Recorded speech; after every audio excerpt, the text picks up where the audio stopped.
Semua. Nah, sahabat Almarkas, seperti janji saya juga tadi bahwa siang hari ini kita akan bersama dengan pihak pemerintahan untuk membahas terkait dengan pengendalian pemanfaatan ruang dan bangunan. Saat ini juga telah hadir di studio siar kami dan ada yang tidak sempat mendengarkan atau ingin menonton melalui channel YouTube kami, Anda boleh menonton di Ras FM Almarkas ya.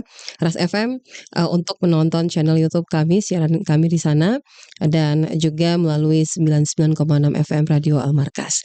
Nah, pada kesempatan siang hari ini saya sudah bersama dengan Kepala Bidang Pengendalian Pemanfaatan Ruang dan Bangunan di Staru, Dinas Tata Ruang Makassar, ada Bapak Agus Mulya S, STP MSI. Assalamualaikum Pak. Waalaikumsalam. Ya, apa kabar Pak Agus? Baik Bu. Ya, semoga sehat Pak ya. Siap. Pak Agus, kita akan membahas terkait dengan pengendalian pemanfaatan ruang dan bangunan. Nah, kita akan membahas sedikit Pak. Saya kalau salah mungkin bisa diluruskan Pak ya. Pengendalian pemanfaatan ruang ini dilakukan melalui beberapa bagian, yakni penilaian pelaksanaan kesesuaian kegiatan pemanfaatan ruang, terus penilaian perwujudan RTR, pemberian insentif dan disinsentif serta pengenaan sanksi dan penyelesaian sengketa penataan ruang. Nah, mungkin ini yang saya sampaikan dan kalaupun kurang tepat mungkin bisa diluruskan oleh Pak Agus. Silakan Pak Agus. Baik, terima kasih.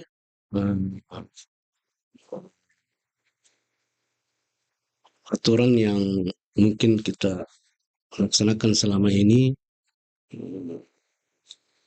sudah berubah menjadi dari IMB menjadi PBG. Untuk itu acara ini mungkin kita berbagi informasi agar supaya ke depan acara pelaksanaan tugas-tugas kami juga di lapangan bisa berjalan lancar. Jadi ingin saya jelaskan dulu terkait bidang kami di bidang pengendalian pemanfaatan ruang dan bangunan. Jadi izin Pak Agus mungkin menghadap ke sini sedikit biar kita ya ke sini Pak. Ya betul. Oke, silakan Pak. Baik, jadi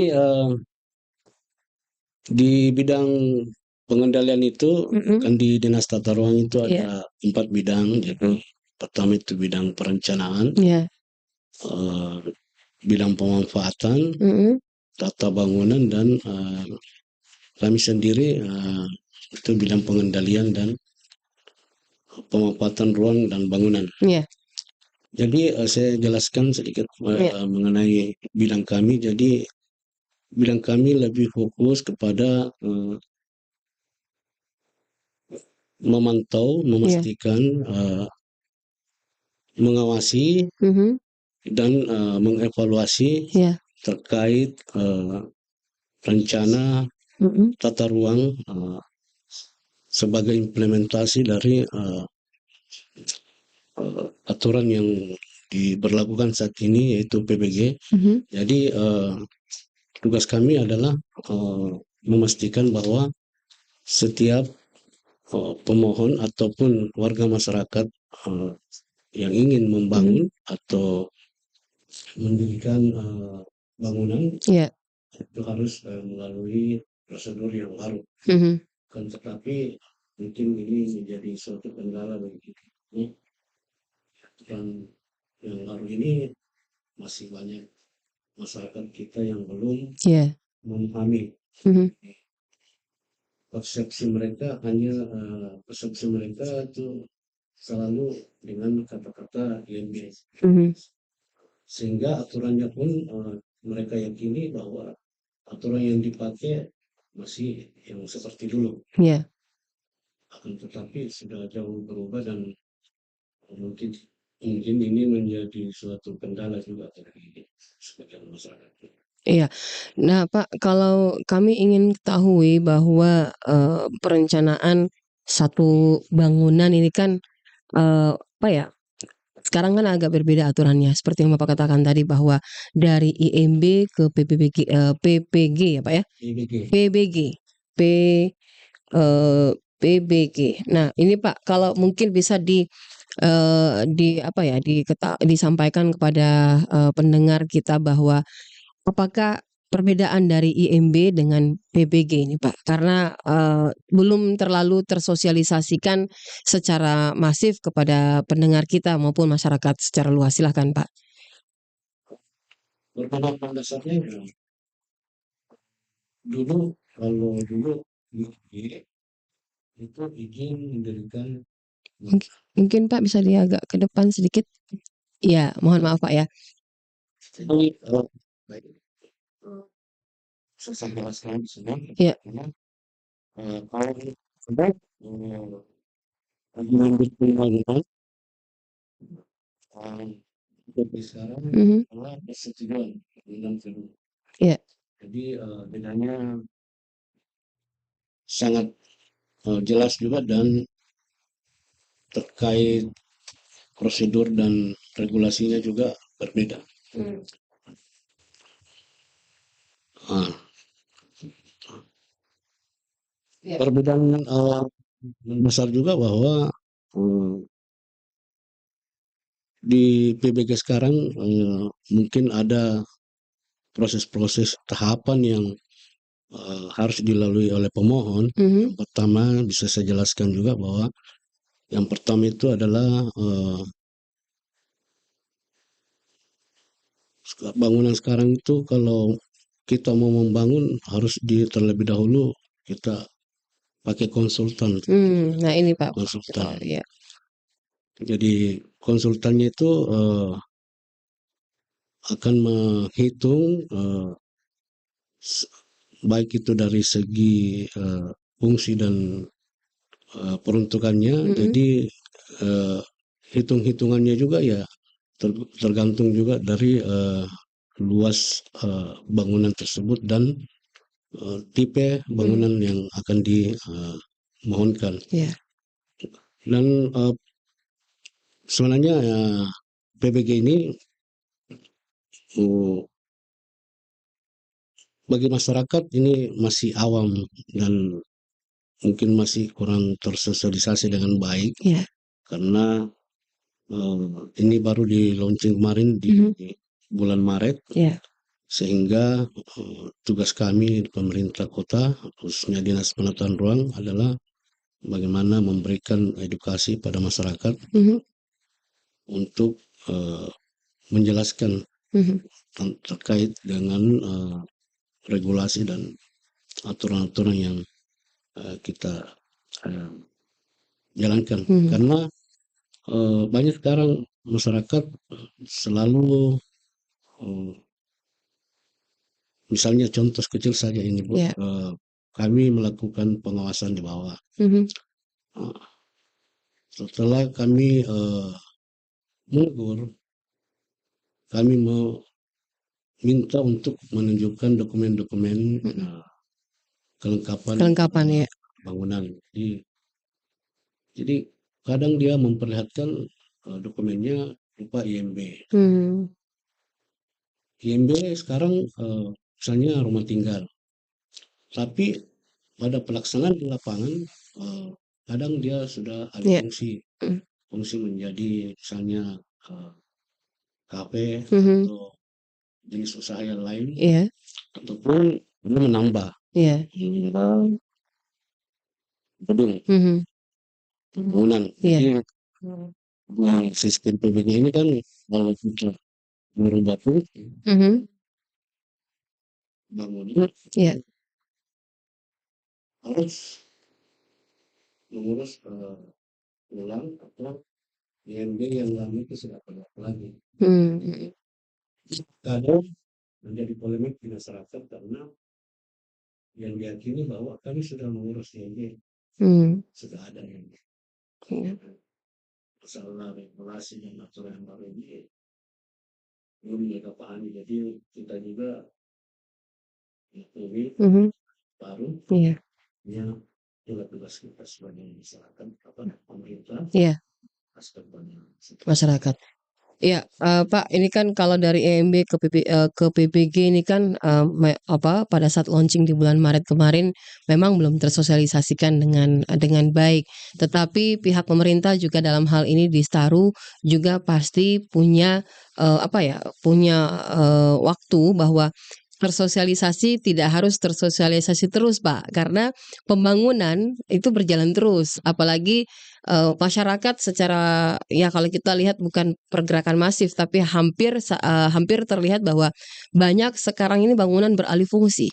Beralih fungsi. Tentu, menjadi perhatian dari masyarakat sendiri, Pak. Termasuk juga ketika kita membangun, dulu-dulu kan ada plang tuh, Pak. Ada kan tadi kita sempat bercerita sebelum kita masuk pada tema diskusi ini, ada plang yang terpasang, ada, pemberitahuan bahwa kita lagi membangun, ya dari bangunan yang biasa menjadi luar biasa dalam hal ini dari bangunan satu naik ke lantai 2. Itu kan juga masyarakat masih belum belum apa Pak, belum paham bahwa ketika saya membangun dari lantai satu itu perlu apalagi kalau kita merubah Pak ya, merubah, itu harus, melapor gitu. Nah ini bagaimana sebenarnya upaya yang dilakukan oleh Distaro itu Pak? Karena sekarang ini kan kita lihat bahwa yang tadinya mungkin jadi ruko ya, berubah fungsi gitu Pak. Silakan Pak Agus. Terima kasih. Ada di atas. Iya. Inilah yang saya mau katakan bahwa Maret kemarin setelah launching, apa yang dipertanyakan Ibu tadi bahwa itu yang kami dapatkan di lapangan. Jadi banyaknya bangunan yang sudah terbangun, berubah fungsi dan sebagainya.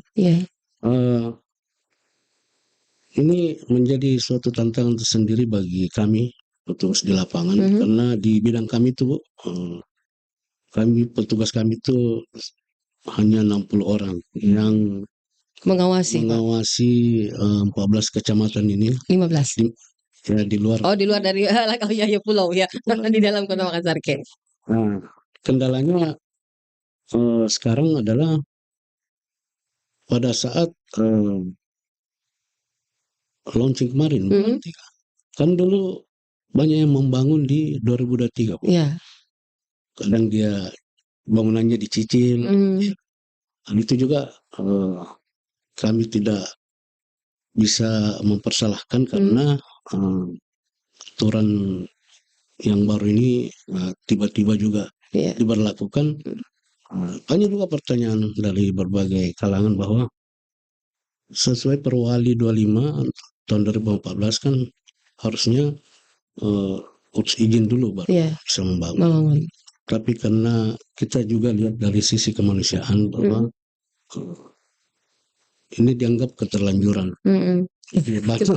Banyak orang yang keterlanjuran. Orang yang membangun mungkin di 2023, 2022. Pemikiran mereka kan dia sudah urus IMB dan mungkin IMB yang dulunya itu yang dipakai sampai sekarang, tapi kan tiba-tiba regulasinya berubah. Jadi kami dari Dinas Tata Ruang tetap memberikan kesempatan. Jadi terkadang begini Bu, kadang kami tegur seperti tadi berubah fungsi segala macam. Kami mencoba memberikan surat teguran. Rata-rata dari pemohon itu masyarakat yang ada di bawah, mungkin waktu kami berikan teguran, mereka datang dengan niat baik untuk mengurus izin. Jadi untuk membackup mereka dari sorotan, kami memberikan semacam surat keterangan dalam proses membangun. Karena kita berpikir ya mereka punya niat baik dan bagi kami masyarakat yang ada di Makassar juga adalah masyarakat kita. Tugas pemerintah adalah memberikan solusi, bukan mempersulit. Jadi Itu yang kami lakukan. Jadi Iya. Nah, Pak, biasanya kan kalau mereka ini kan tadi Bapak sudah sempat katakan bahwa ketika, bangunan itu harusnya ada izin dulu baru membangun. Dan sekarang kan juga harus ada bangunan itu sebelum sebelum bangunan itu berdiri, itu digambar terlebih dahulu. iya, Ada konsultan, ya ada pakai konsultan. Apakah ini tidak memberikan beban dalam tanda kutip Pak ya, bagi masyarakat ketika akan membangun satu bangunan yang mungkin bangunan ini peruntukannya untuk apalah gitu. Contoh kayak rumah pribadi saja Pak, rumah tinggal buat kita. Ini kan harus mengurus ada konsultan dulu, ada konsultan. Nah, ini mungkin dijelaskan kepada pendengar mungkin Pak Agus, konsultannya itu syaratnya apa Pak? Apakah bisa melalui Distarum yang membantu iya. atau seperti apa ini? Silakan Pak Agus. Iya, terkait persyaratan itu, terutama konsultan Iya. itu pemohon atau masyarakat yang ingin membangun bisa bebas mencari Konsultan lain konsultan yang di luar. ada kenalan Oke. atau keluarga, tapi dia harus bersertifikat. Nah, syaratnya itu Pak ya, harus Ya, bersertifikat. Oke.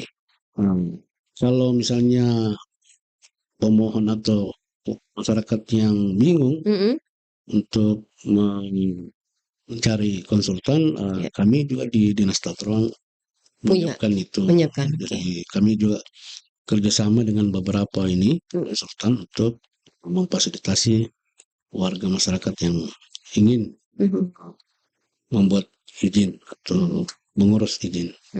Seperti itu Pak. Ya. Ya, nah sahabat Al-Markas dan juga yang saat ini tengah menonton kami ingatkan bahwa ketika Anda ingin membangun, ya itu harus ada konsultan, gambar dia melalui konsultan, dan itu syaratnya harus bersertifikat. Karena kalau tidak bersertifikat, itu pastinya juga akan menjadi urusan Anda lagi, ya karena kita bisa lihat juga Pak ya kalau bangunan-bangunan yang ada di bangunan pemerintahan, bangunan dari swalayan ataupun yang lain, itu kan mereka harus punya ada konsultan dan konsultan yang lebih bertanggung jawab Pak ya dengan bangunan itu. Kalau bangunan itu tidak sesuai bestek ya pasti akan bermasalah nantinya. Yang bermasalah juga pastinya Anda. Silakan Pak Gus, mungkin Anda ditambahkan. Iya, jadi banyak kejadian kemarin-kemarin bahwa untuk apa pakai konsultan. Itulah salah satu bahwa masyarakat memang belum paham. Ya. Jadi kami jelaskan bahwa konsultan ini fungsinya apabila bangunan ini sudah jadi, mau itu rumah pribadi, mau tempat usaha atau hotel, kantor perusahaan, nantinya ini konsultan yang akan bertanggung jawab selama berdirinya bangunan itu. Jadi terkait dampak yang ditimbulkan oleh bangunan tersebut, itu menjadi sepenuhnya tanggung jawab dari konsultan. Jadi bukan lagi tanggung jawab dari pemilik bangunan. Jadi itu keunggulannya dari kelebihannya dari salah satu persyaratan disyaratkan di PBG ini. PBG ya. Ya, apakah selama ini Pak sejak diberlakukannya PBG ini berarti otomatis IMB yang orang masyarakat punya ini Pak sebelumnya ketika tadi sempat Bapak katakan bahwa mereka sudah ada yang membangun dari tahun 2023 tapi mereka break dulu mungkin anggarannya kurang itu nanti dilanjut lagi di 2024 tetapi karena berlakunya PBG ini pasti akan tidak berkesinambungan lah jadi mungkin berkesinambungan tetapi beda sedikit regulasi. Nah, ini untuk memberikan pemahaman kepada masyarakat secara artinya masyarakat bisa memahami itu seperti apa Pak? Apakah ketika bangunan itu sudah mereka lagi berproses membangun dikunjungi kah Pak, disampaikan atau pada saat mereka dalam tanda kutip ketika bangunan itu disegel ya dalam ini tidak boleh dilanjutkan dulu harus kita segel karena ada aturan yang tidak dijalankan gitu. Silakan Pak Agus. Jadi terkait permasalahan yang seperti Ibu tanyakan tadi,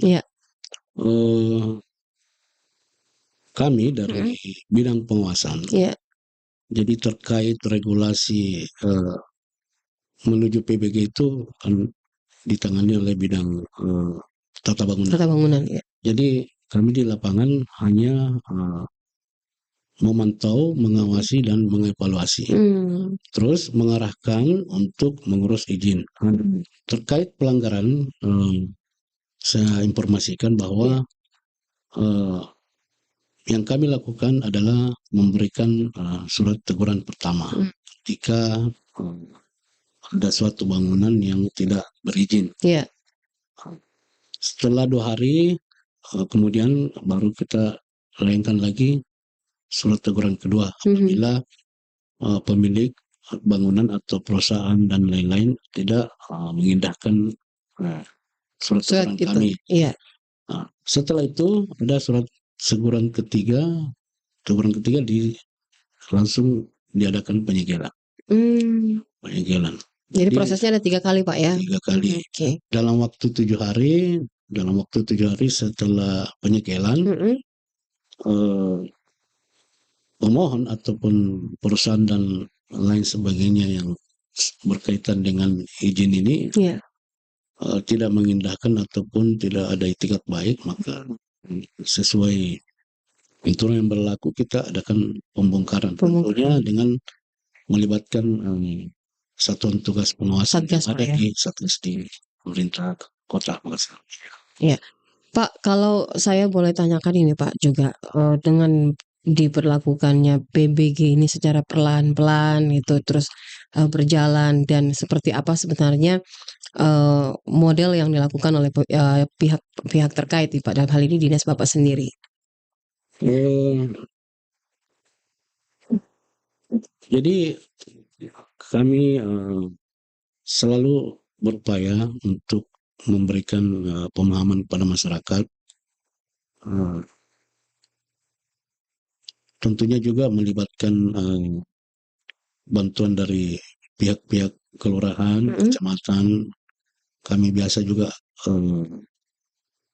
sharing-sharing dengan beberapa pemerintah yang ada di kecamatan dan kelurahan untuk memberikan sosialisasi di masyarakat, karena dengan aturan yang baru ini kan dulunya pemerintah kecamatan dan kelurahan terlibat. Akan tetapi dengan aturan yang baru ini kecamatan dan kelurahan tidak terlibat. Artinya tetap fungsi kontrol ada, akan tetapi kewenangannya yang berbeda. Jadi sebagai contoh saya bahwa kewenangan kami itu adalah yang di dalam persil. Jadi kewenangan lurah dan camat itu ya di luar. Contoh kayak fasilitas umum, pasos. Ini juga terkendala di masyarakat kita, pemerintah yang ada di bawah. Banyak juga teman-teman juga yang mungkin belum memahami ini, sehingga terkadang juga ada miskomunikasi di bawah. Jadi mungkin ke depan kami akan melibatkan kecamatan dan kelurahan untuk bagaimana cara mencari format yang sesuai untuk kita sosialisasikan ini sistem yang baru ini, karena anggap mumpung masih baru dan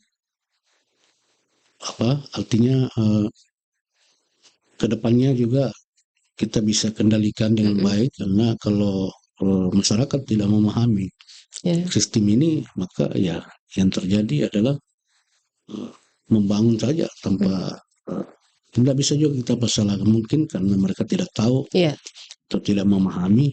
Makanya itu menjadi tugas kami sebagai pemerintah.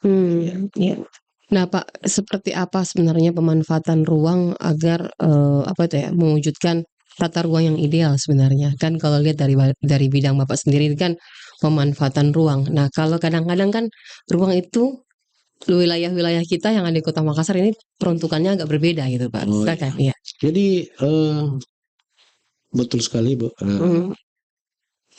Berbicara masalah penataan ruang yang ada di kota-kota besar itu mungkin jadi masalah tersendiri. Iya. Akan tetapi alhamdulillah kebetulan Perda RT/RW kami insya Allah mungkin bulan minggu depan atau yang jelas bulan ini sudah disahkan.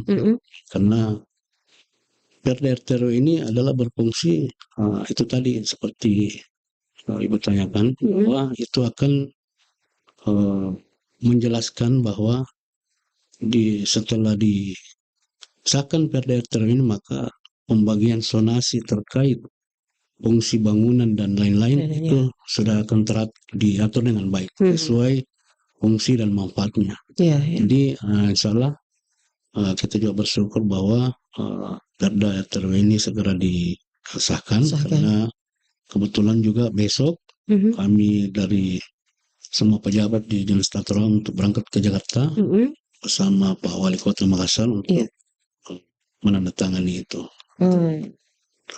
Dan mungkin setelah balik atau ke Makassar itu akan diparipurnakan. Jadi tidak lama lagi, Bu. Oh begitu ya. Karena ya betul juga, karena mungkin kayak di Beringkanaya atau Taman Anto itu kan kayak pergudangan, betul. lain-lain perumahan. Jadi perumahan di wilayah mana, betul. Terus industri atau lain-lain usaha ya.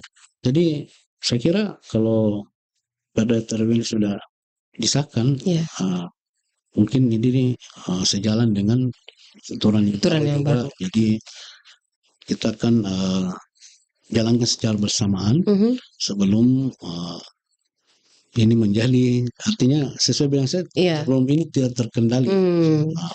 Makanya kami juga bersyukur karena Perda RT/RW kita ini termasuk cukup cepat. Alhamdulillah menjadi suatu kebanggaan di Kota Makassar.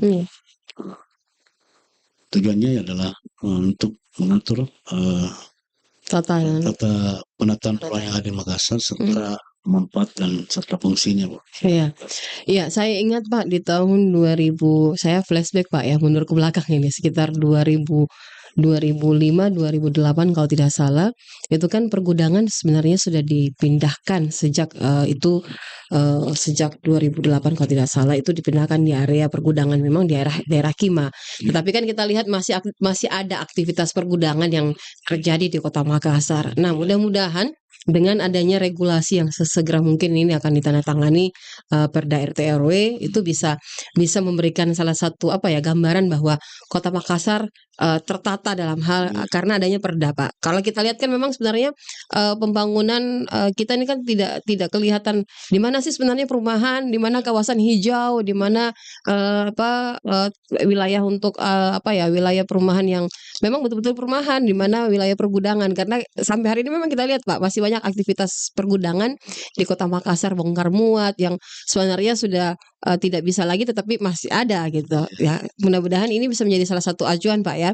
Nah, kalau ini apakah sebelumnya disosialisasikan Pak gitu sebelum Perda RT/RW ini ditandatangani dan dibawa pulang ke Makassar untuk diterapkan gitu. Ya mungkin kalau Perda RT/RW ini ke masyarakat mungkin yang sama juga dengan PBG. Tapi kalau dari kalangan kita di pemerintah kota, itu sudah tersosialisasi dengan baik. Jadi di Perda RT/RW ini kan melibatkan nanti banyak instansi. Ya. Jadi soal pengaturan wilayah-wilayah zonasi, itu akan mungkin dilimpahkan ke sesuai bidangnya masing-masing. Berarti ini kayak satu pintu juga Pak ya, kan kayak dengan Distaru dengan PTSP gitu. Ini berarti ini kurang lebih sama dengan satu pintu dengan dinas-dinas terkait ya. Karena kalau bicara masalah izin, jadi kan di satuan tugas kami itu yang selalu komunikasi terkait bangunan atau perumahan dan lain-lain adalah Dinas Perumahan, itu yang menangani set plan-nya, Dinas Tata Ruang sendiri, PBG, PTSP, terus Dinas lingkungan hidup, BLH Walhi ya Pak ya. Amdalnya ya, amdal ya. PLUKL dan perhubungan. Lalinnya Itu Pak ya. lalinnya. Jadi mungkin karena insya Allah setelah Perda TRW itu sudah disahkan, akan terkoordinasi dengan baik sesuai dengan fungsi dan pemanfaatannya nanti ke depan. Kalau boleh tahu Pak, kendala sebelum terbitnya terbitnya ataupun adanya Perda RT RW ini sebenarnya kendalanya ada di mana nih Pak? Apakah regulasinya atau memang ada sampai baru disahkan ini Pak? Ada kendala dari mana ini Pak? Apa masyarakat juga itu yang tidak mau berpindah? Saya sudah lama di sini, jadi tidak mungkin saya pindah ke sana gitu Pak. Biasanya kan seperti itu, dan mereka juga ngotot gitu. Perda RW ini murni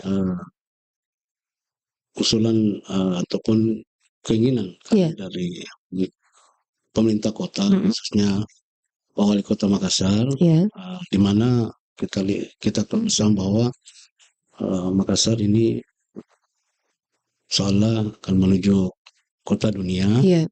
Untuk itu mungkin harus memang kita atur sedemikian rupa penataan ruangnya. Karena kalau kita tidak atur dengan regulasi, ya masyarakat kita kan tahu bersama bahwa terkadang mereka ya ada juga yang mungkin tingkat kesadarannya baik, ada juga yang belum memahami, tapi itulah tugas kita sebagai pemerintah, bagaimana nanti kita membuat suatu terobosan baru dalam hal sosialisasi agar supaya Perda TRW sejalan dengan sistem baru yang kita jalankan juga, sistem PBG ini untuk mengatur dari segi zonasinya, dan fungsi serta pemanfaatannya.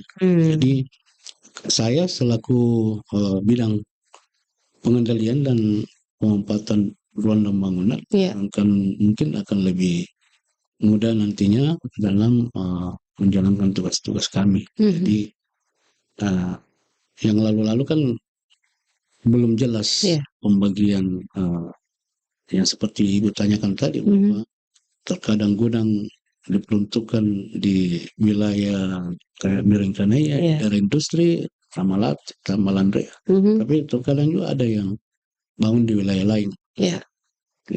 Begitu ya. Nah Pak, kalau peran masyarakat sendiri Pak, dengan adanya untuk mengatasi permasalahan penerapan tata ruang nih Pak, peran masyarakat seperti apa ini? Apakah selama ini masyarakat juga punya peran atau seperti apa gitu? Selama ini masyarakat mungkin yang selama saya ketahui bahwa yang lebih banyak itu adalah aduan masyarakat. Ada juga masyarakat yang langsung misalnya menghubungi kami bahwa di wilayah kami ada suatu bangunan yang membuat tidak nyaman, mungkin karena bahan materialnya atau apa segala macam. Tapi secara keseluruhan bahwa masyarakat sekarang sudah mulai memahami itu, memahami tentang pentingnya izin, karena saya biasa jelaskan pada pemohon atau masyarakat bahwa bangunan yang sudah lama, yang sudah ber-IMB, ketika misalnya tidak dialihfungsikan ataupun tidak merubah dari bentuk lama, maka ya itu tetap dipakai. Iya. Kecuali misalnya bangunan yang tidak ber-IMB sama sekali, terus mereka mau jual, pihak pembeli kan biasanya dia minta PBG-nya, yang IMB itu tadi pengganti IMB PBG sekarang. Jadi ya mau ngurus uang juga di banknya pasti pihak bank juga mempersyaratkan itu. Jadi saya kira bukan ini bukan kita pemerintah kota hanya mau bahwa semua masyarakat yang ada di Makassar kalau bisa mempunyai izin dokumen itu untuk mereka sendiri kelancaran ke depan mau mengurus ini itu kan harus dipersyaratkan semua. Jadi itu barangkali yang.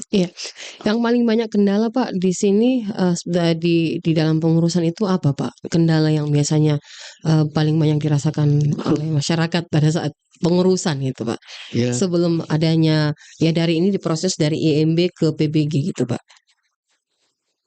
Kendalanya itu yang konsultannya, karena kan persyaratannya harus ada konsultan. Terkadang kan kita juga tidak bisa persalahkan konsultan karena itu profesi. Ilmu mereka yang dibayar. Cuma kan terkadang banyak juga masyarakat yang menganggap bahwa ini kami yang tentukan soal pembayaran yang terkait dengan izin ini. Ada juga masyarakat yang berpikiran seperti itu. Jadi tapi kami sekali lagi bahwa karena masyarakat ini kita ini yang ada di Makassar mungkin belum paham, makanya kita selaku pemerintah yang menjadi kewajiban kita untuk memberikan pemahaman. Sahabat Almargas, satu pembangunan itu kita jangan jadi masyarakat yang dalam hal ini tidak aktif paling setidaknya kita proaktif karena mengingat aturan atau regulasi yang diterapkan oleh pihak Listaru ini aturan baru yang masyarakat masih meraba-raba Pak, seperti apa aturan ini, ketika kami tidak jalankan sanksi yang kami dapatkan, apakah hanya penyegelan bangunan saja, dan itu butuh berapa lama, itu perlu membangun komunikasi, karena ketika kita tidak tahu bahwa ternyata izin itu sudah baru gitu, kita baru kita lihat seolah-olah kita merasa bahwa benar saya sudah punya IMB loh Pak Agus, tapi kenapa saya masih harus ini seperti ini kan?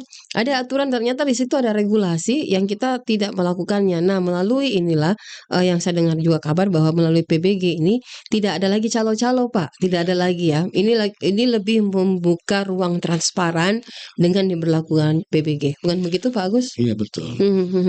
Soal aturan ini mungkin bisa saya informasikan juga pada masyarakat bahwa ini aturan dari pusat dan mau tidak mau harus kita jalankan.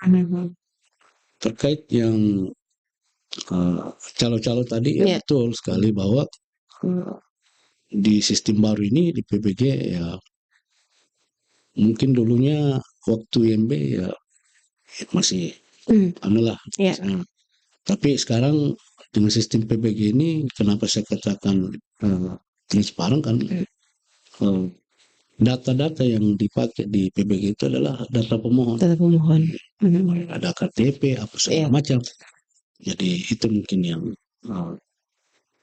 informasi itu yang mungkin harus diketahui masyarakat.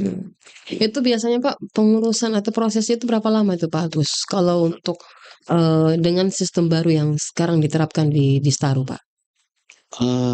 Terkait prosesnya kan tadi 14 hari kerja kah atau seperti itu? Tidak juga atau lebih terbit kalau terkait itu mungkin bidang saya. Bilangnya apa? Yang tata bangunan. Yang mengurus sama itu. Artinya karena di situ sepemahaman saya bahwa banyak prosesnya juga yang harus dilalui. Jadi setelah berkasnya lengkap, nanti ada sidang TPA Bu. Sidang TPA. Baru diputuskan Pak ya? Diputuskan. Itu pun diputuskan melalui beberapa tim ahli.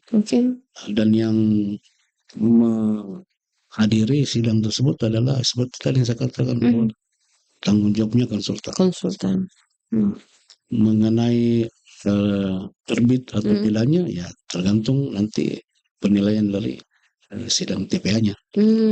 Gitu. Jadi kalau kami dari bidang pengawasan hanya memastikan bahwa bangunan yang ada di suatu wilayah berizin atau tidak. Ya, jadi terus kami hanya sampai di situ, tapi kan terkadang biasa masyarakat juga butuh pemahaman, jadi karena sekalian kami arahkan ke bidang yang menangani itu.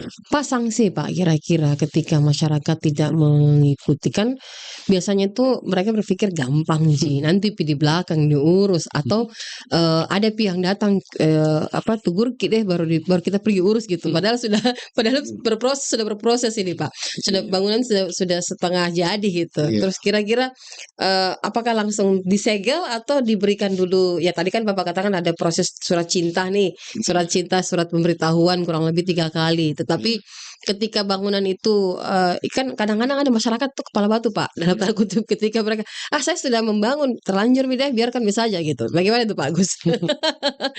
Ya, banyak juga yang begitu Bu, kita dapati kan, tetapi kadang kami memberikan pemahaman bahwa kalau memang murni mereka tidak tahu, kami berusaha sedapat mungkin memberikan pemahaman bahwa kita harus izinnya dulu, baru dilanjut. Karena kalau dia bangunan itu sudah jadi, biayanya semakin besar Bu, karena dia harus pakai konsultan SLF. Beda, konsultan ada 2. SLF itu beda lagi biayanya, tambah ribet lagi. Jadi kalau ada kasus seperti itu, kami biasanya memberikan teguran dan pemberitahuan bahwa kalau bisa izinnya diurus dulu untuk ini, untuk menghindari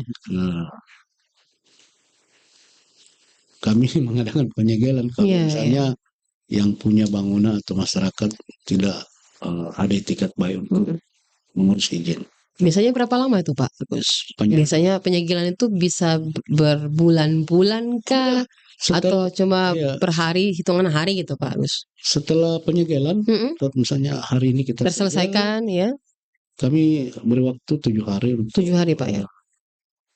Memberikan semacam tanggapan atau niat baik atau informasi apa berlantai-lantai. Kita bongkar. 4 bangunan, tambah lagi 2. Ini kan mungkin yang seperti saya bilang tadi, dia bangun di 2023.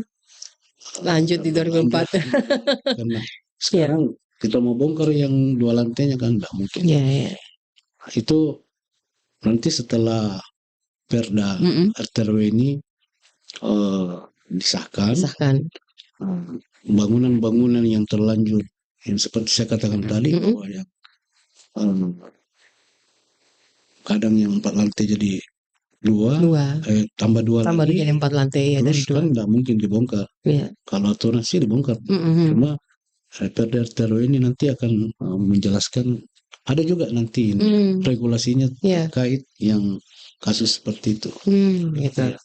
Apakah dilaksanakan denda atau apa, ada. Begitu. Menurut informasi ada. Ada denda, jangan sampai Anda dapatkan denda. Kalau hanya teguran atau surat cinta atau disegel itu masih lumayan Pak. Tapi kalau sudah hitungan denda nanti ada persi tegang ya. Karena biasa kan berpikir, saya sudah membangun ini bagus, kenapa mesti kalaupun didenda jangan sebeginilah Pak gitu kan. Pasti ada hitung-hitungannya gitu. Tujuan pemanfaatan dari pengendalian ruang ini sebenarnya seperti apa Pak? Kalau kita lihat tujuan pemanfaatannya dan juga pengendalian ruang itu sendiri Pak. Tujuan pengendalian kan intinya sebenarnya adalah pengawasan, bahwa kita mencoba meminimalisir bangunan-bangunan yang tidak berizin. Dari segi pemanfaatannya juga seperti tadi yang saya katakan bahwa sistem zonasi nanti akan tergambar dengan jelas ketika Perda RTRW sudah disahkan. Jadi kami dari bidang pengendalian dan pemanfaatan ruang adalah uh, fokus kepada pemantauan, mengawasi dan mengevaluasi. Jadi setelah kami pantau, kami mengawasi terkait kegiatan-kegiatan yang ada di lapangan. Setelah kita evaluasi, kita implementasikan apakah bentuk teguran atau penyegelan. Gitu. Nah Pak, saya masih ada pertanyaan juga nih Pak Agus. Apa yang perlu dilakukan Pak untuk mewujudkan tata ruang yang ideal ya, baik di kalau di Indonesia terlalu besar Pak ya, terlalu besar. Paling tidak Kota Makassar dulu kan kita ada 15 kecamatan di 135 kelurahan Pak ya kalau tidak salah. Nah ini kan perlu menjadi salah satu, kita berharap bahwa kita akan menuju Makassar menuju kota dunia. Pasti adalah yang ingin dicapai ya. Perlu melakukan dan wujudkan tata ruang yang memang betul-betul diharapkan oleh masyarakat nih Pak Agus. Ya, seperti tadi bahwa dengan disahkannya nanti RW kita, itu akan menjelaskan secara detail rencana tata ruang Kota Makassar. Jadi semuanya akan diatur dengan baik sesuai peruntukannya dan sesuai zonanya.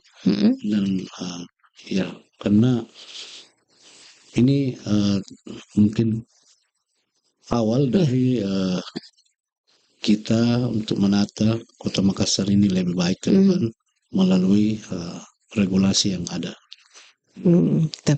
Ya kalau regulasi ya sudah berjalan dan diterapkan, ini kita berharap bahwa ruang-ruang pemanfaatan ini memang betul-betul dimanfaatkan dan pasti akan ada satu suara Pak bahwa pindah Ki, bukan tempatnya di situ gitu. Pindah bukan jadi sebenarnya memang Pak kalau aturan yang ada kan pergudangan itu tidak ada di dalam kota, tetapi ya mungkin karena aksesnya lebih gampang, terus mungkin juga gampang dijangkau ya, jadi sehingga masih ada aktivitas gudang di Kota Makassar dibanding di wilayah pergudangan daerah Parangloe ke sana Pak ya. Tetapi kalau kita lihat bahwa saat ini juga sebagian masyarakat sudah paham dan sadar Pak bahwa pemanfaatan ruangan dan ketika saya tidak berada di tempat yang tepat itu pasti tunggu Ki nanti digusur nanti dipindahkan Ki. Nah yang lucu lagi kalau kita sudah permanen di situ Pak, itu kan pasti akan ada persetegangan dengan satgas gitu Pak. Jadi perlu ada pelibatan satgas. Nah Pak Agus, kita berada di penghujung ini Pak, mungkin ada hal yang penting ingin disampaikan oleh Pak Agus dengan penerapan dari IMB ke PBG ini Pak. Silakan Pak Agus. Terima kasih buat para pemirsa pendengar radio Al-Markas yang ada di Kota Makassar. Kami mewakili Dinas Tata Ruang, khususnya bidang istilah pengawasan. Ingin berpesan pada masyarakat bahwa marilah kita selalu berusaha untuk mentaati aturan yang ada. Karena aturan yang kita berlakukan saat ini adalah merupakan suatu keharusan. Tujuannya adalah untuk kita sendiri, bagaimana perencanaan kota dan penataan ruang yang ada di Kota Makassar ini bisa lebih baik. Kedua, pelibatan dan partisipasi kerjasama dari baik itu aparat pemerintah maupun masyarakat, lembaga yang bermitra dengan pemerintah. Jadi bersama-sama kita mensosialisasikan hal ini karena kita tahu bahwa aturan ini juga baru. Jadi masyarakat yang ada juga sebagian di masyarakat yang ada di Kota Makassar belum paham. Makanya berulang kali saya katakan bahwa tugas dari kita adalah pemerintah untuk menjelaskan pada mereka. Karena pemerintah memang hadir untuk memberikan rasa nyaman pada masyarakat, memberikan pemahaman, bukan mengancam atau intimidasi. Gitu ya. Saya kira itu saja Bu. Saya sampaikan. Baik, terima kasih. Nah, untuk Anda sahabat Al-Markas ya yang juga telah mendengarkan dan menonton kami, kita sebagai masyarakat itu wajib menaati rencana tata ruang yang telah ditetapkan dan tentu saja memanfaatkan ruang itu sesuai dengan izin pemanfaatan ruang dari pejabat yang berwenang, dalam hal ini mematuhi ketentuan yang ditetapkan dalam persyaratan izin. Karena akan ada sanksi nantinya. Dan ini juga yang rugi kita ketika kita sudah melakukan pembangunan tetapi kita tidak patuh dengan aturan, ya yang rugi kita. Jadi sebelum surat cinta tiba, sebelum ada penyegelan, sebelum ada pembongkaran, ya patuhilah dengan aturan-aturan yang sudah diterapkan. Apalagi dengan proses PBG ini di satu bukan lagi ini lebih mempermudah sebenarnya, mempermudah bukan mempersulit. Pemerintah buat aturan itu untuk ditaati, bukan untuk bukan mempersulit masyarakatnya, tetapi masyarakat harus patuh dengan aturan yang ada atau regulasi yang ada. Karena kalau kita tidak patuh, ya ada sanksi yang kita dapatkan. Terima kasih banyak Pak Agus ya, Pak Agus Mulya selaku Kepala Bidang Pengendalian Pemanfaatan Ruang dan Bangunan di Staru, Dinas Tata Ruang Makassar, yang sudah memberikan pencerahan kita pada hari ini terkait dengan proses transformasi dari IMB ke PBG, Pak ya. Ini aturan yang sebenarnya sudah lama tergaungkan tetapi baru diterapkan di bulan Maret kemarin yang baru disahkan. Nah, sebentar lagi Perda RT RW juga akan disahkan dan besok Pak Agus bersama tim ini termasuk juga kepala dinas dan wali kota yang mendampingi itu menandatangani Pak ya. Rabu ya akan ditandatangani dan akan diterapkan. Jadi mudah-mudahan dengan terbitnya Perda RT RW ini penataan ruang Kota Makassar itu akan lebih bagus lagi. Terima kasih banyak Pak Agus. Ya, itu jadi harapan kita semua Pak. Baik, terima kasih banyak Pak Agus atas waktunya. Insya Allah kita bertemu lagi Pak dengan tema yang berbeda dan lebih memperkaya masyarakat dan pendengar kita dengan regulasi yang ada dari Dinas Tata Ruang Kota Makassar. Assalamualaikum warahmatullahi wabarakatuh. Waalaikumsalam warahmatullahi wabarakatuh.